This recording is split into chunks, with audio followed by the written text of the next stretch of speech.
Hola a todos, en esta clase o en este video tutorial voy a explicarles cómo guardar un vector de objetos en un archivo. Entonces, lo primero que deben tener muy en cuenta es cuando creen la clase de la cual van a generar los objetos, deben agregarle esta instrucción, implements serializable. Es lo más importante para poder hacer este tipo de cosas en Java.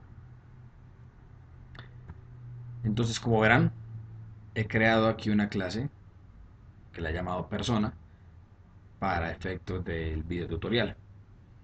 Los atributos son nombre, apellido y edad. Aquí, como pueden observar, tengo el constructor para crear los objetos de esta clase. Y más abajo están los correspondientes métodos set y get. Eso es todo lo que tiene mi clase persona. Bien, en la otra clase, donde está el main, tenemos lo siguiente. Creamos una variable de tipo file que la he llamado mi file. Creo obviamente un objeto, una variable de tipo persona. Bueno, de hecho tengo tres variables de tipo persona: obj persona, obj auxiliar y obj persona 2. Creo mi variable de tipo vector. Esta variable es de una clase vector que ya Java tiene para nosotros. En ese vector voy a guardar los objetos de la clase persona que yo quiera crear. Bien, creamos una variable de tipo object_output_string para la salida de nuestros objetos hacia el archivo, y otra clase object_input_string, perdón, para la entrada de datos desde el archivo hacia nuestro programa. En esta línea de código lo que estamos haciendo es instanciar el objeto de tipo file. Mi file igual a new file, y le damos el nombre que queramos a nuestro archivo. En este caso yo lo he llamado objetos. Así se va a llamar mi archivo. Entonces acá lo que estoy haciendo es básicamente crear el archivo. Como ustedes sabrán, o si lo pueden investigar un poco más sobre cómo crear archivos en Java, acá también pueden poner ustedes la ruta, C dos puntos, y toda la ruta que ustedes quieran, y meter su archivo en la ruta deseada. En este caso, como no le puse ruta, lo va a crear en una de las carpetas del proyecto. Ya les mostraré. Acá lo que estoy haciendo básicamente es crear dos objetos de tipo persona. Entonces, como los atributos son el nombre, el apellido y la edad, bien, creo los dos objetos con los que voy a trabajar en el ejemplo. Posteriormente, agrego estos objetos al vector. ¿Cómo lo hago? Como es un vector, como ya les dije, es una variable de una clase vector que Java tiene. Entonces sencillamente digo vector.add, es agregarle datos al vector, y le paso el objeto que le quiero agregar. Y hago lo mismo con el objeto, el segundo objeto que tengo de la clase persona. Utilizar la clase vector tiene una ventaja, y es que no tienes que preocuparte del índice porque ya Java lo maneja internamente. Esa es una gran ventaja. Es una clase muy muy útil. Les comparto esto. Ojalá la investiguen un poco más. Para quienes no la conozcan, obviamente. Aquí en este fragmento de código, lo que estoy haciendo es instanciando el objeto de tipo object_output_string. ¿Sí? Lo hago de esta manera. Acá le pongo el archivo, es decir, la salida de datos va a ir hacia este archivo, para que lo entiendan de esa manera.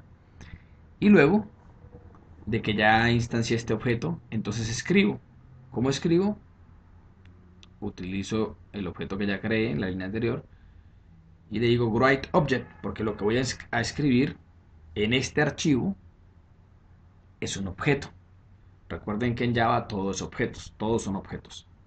La variable de tipo vector que creé a la final viene siendo un objeto. Y le paso el objeto que quiero escribir. De esa manera he puesto mi vector que contenía los dos objetos de tipo persona en un archivo de texto que fue creado aquí en la línea 31, como lo pueden ver. Luego, sencillamente hago un close para cerrar ese ciclo. No olviden poner este tipo de instrucciones en un try catch. Si no, pues el editor, en este caso NetBeans, le va a hacer la sugerencia de que por favor pongan un try catch para el manejo de excepciones. Posteriormente instancio mi objeto para poder leer los datos desde el archivo. Utilizo entonces un object input string de entrada de datos que van a entrar desde este archivo, nuevamente para que lo entiendan de esta manera. Y lo que digo es, bueno, ya instancié el objeto, ahora voy a leerlos. Aquí, recuerden que aquí ya escribí mi objeto vector. Aquí lo voy a leer. ¿Cómo lo leo? Sé que lo que tengo en un archivo es un vector. Lo voy a leer. Entonces, vector, ¿dónde lo voy a almacenar? En mi variable vector. Como esto lo que me permite leer son objetos, necesito castearlo a la clase vector. De lo contrario, el compilador me va a arrojar un error. Entonces le digo read object y lo cargo acá en este vector. Entonces, en este momento, ya leí del archivo el vector que había puesto allí y lo cargué en una variable de tipo vector para que sean compatibles. Ya tengo entonces los datos que había guardado en algún momento en el archivo, ya los recuperé aquí en mi código. Entonces miren, voy a la variable vector y le digo .size para que me devuelva cuántos elementos tiene. Eso lo almaceno acá, como sé que guardé alumnos, entonces creo una variable que se llama total alumnos y le digo eso va a ser igual a la cantidad de objetos que tenga ese vector por dentro, que lo hago con el método size de la clase vector. Ahí con ese método me permite obtener cuántos elementos tiene el vector. Y posteriormente aquí hago un printf, un system.out.print para ver ese valor. El vector tiene, pongo la variable, tantos elementos. Sabiendo cuántos elementos tiene el vector, hago un for para mostrarlos. Entonces, ¿recuerdan el objeto auxiliar que puse? Es para recuperar los objetos que están en el vector. Le digo, bueno, entonces mira, vas a hacer un for de 0 hasta la cantidad de elementos que lo guardé en la variable total alumnos. Y le digo, vector.get. Get es dame lo que tengas en una posición determinada. En este caso la posición va a ser la i. Entonces voy a extraer el alumno que está en la posición 0, digamos, cuando i valga 0, y lo voy a poner en esta variable que creé de tipo persona. Por eso acá debo hacerle un casteo a persona. Bien, lo obtengo acá. Sencillamente aquí muestro el alumno es, el nombre, el apellido y su edad. Y si hubiesen 10 alumnos, va a mostrar 10. Como en este momento hay 2, pues va a mostrarles 2.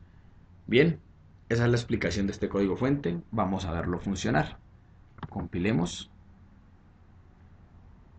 y ejecutemos. Como pueden ver, el vector tiene dos elementos, que fueron estos dos que creé acá. El alumno 1, Daniel Jacome, su edad. El alumno 2, Simón Bolívar, y su edad. Bien, entonces vemos que el código funciona bien. ¿Dónde fue creado el archivo objeto? Como les dije, como no le puse ruta, lo creó en el proyecto. Voy a NetBeans Projects, que es donde yo guardo mis proyectos. En este caso se llama ejemplo serializable, mi proyecto. Aquí encuentran ustedes el archivo txt donde se fueron guardados los objetos. Si ustedes lo abren con cualquier editor de texto, van a ver algo similar a lo que estoy viendo, a lo que les estoy mostrando acá. Sencillamente es algo a simple vista ilegible, porque lo que se guardaron fueron objetos, no fueron datos no fueron texto plano, no fue texto plano. Guardé fue un objeto de Java de la clase vector. Entonces, básicamente eso es ilegible, pero como se dan cuenta funciona. Bien amigos, eso es todo. Espero que les haya gustado y nos vemos en una próxima.